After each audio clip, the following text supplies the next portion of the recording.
Here we are at the Muskoka Pioneer Power backfield. And this, for example, is a pump that came from an island. And then over here, you can see there's a drill press and a couple of shafts. And then there's a clutch up there. And then there's a blower here. All resting here, having a good time, just rotting away. Look at the thrust bearing on that drill press. That's a good one. And then we also have a couple of graders back here. I'm going to get some more shots of that.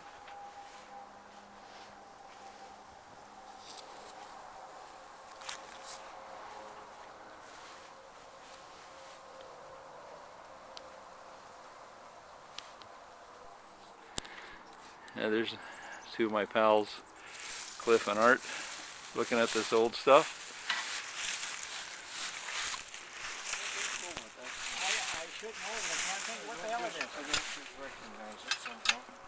Well, somebody's portable lifting device. There's that water pump again. There's a couple of tires from a Model T. And there's our part of our junk pile. But how's that for a piece of junk? People wanted to scrap. And this grader apparently came from the town of Bracebridge.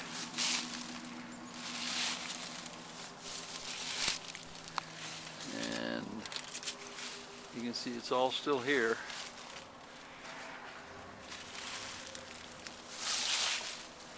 Everything still works apparently. And it's an Adams leaning wheel grader, number 31.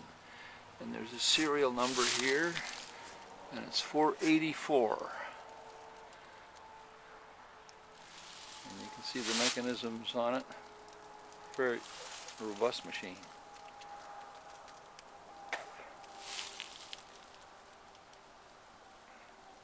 And a little darker in here, but you can see all this stuff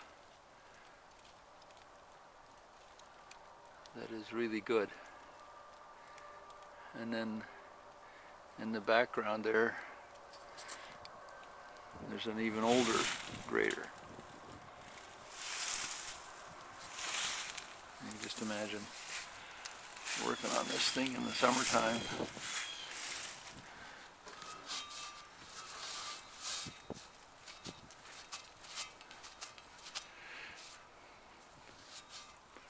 But it all still works.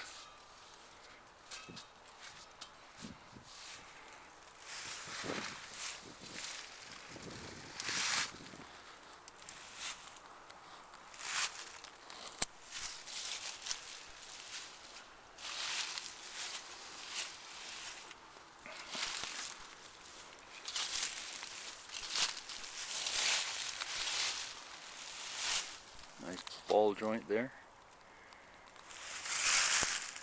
Looks like it's had some issues.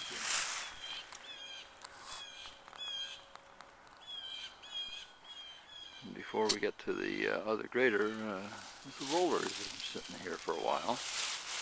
Nice, that's what, 12 feet across. Probably shouldn't be just sitting in the mud like that. It'll rot one of the parts of the roller out, but certainly would. Its plating is strong enough that it's probably just part of a quarter of an inch.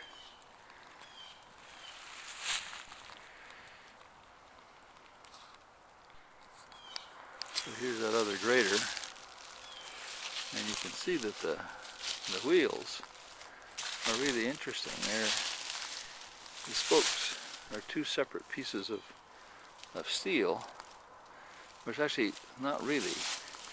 It's one piece of steel that goes along, out to the rim, up, and then back down again. So you get this wheel of spokes. And I guess the thing is riveted. It doesn't look, that riveted is rotted away. And I guess you can see from the top here, that little bump is the rivet from the spoke. And it had a wooden floor. Still has a wooden floor. The wooden floor isn't so robust anymore. Nice big huge 2-inch by 2-inch steel axle rack. And you can see this is the wheel that moves the axle back and forth. Really nice big hunks of steel here. The gears are all exposed, and they still turn, but they need a lot more Armstrong than I have available when I'm running the camera here. But look at that welder, the blacksmith work there. Another really nice piece of work by a blacksmith. Look at that. That's really nice work. Upset, split, reforged. And how's that for a hunk of steel? That's got to be 3 inches by 2 inches, by about 3 feet long. And then, most incredibly, you can see the chassis here. It's got a really beautiful curve in it. Can you imagine trying to work with that? A red hot hunk of steel, and actually you can see that little crease in there. That's a leftover mark from the processing, where I guess they had a form, and interestingly enough, same sort of crease on the other side as well. That crease only happens where the bend is.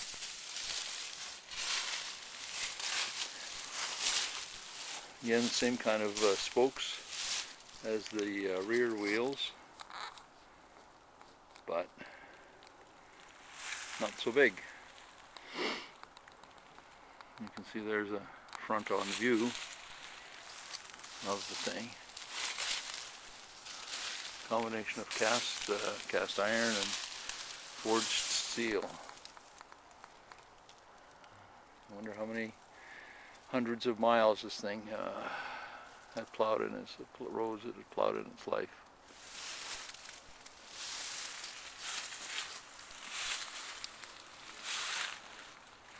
Anyway, that's all for now.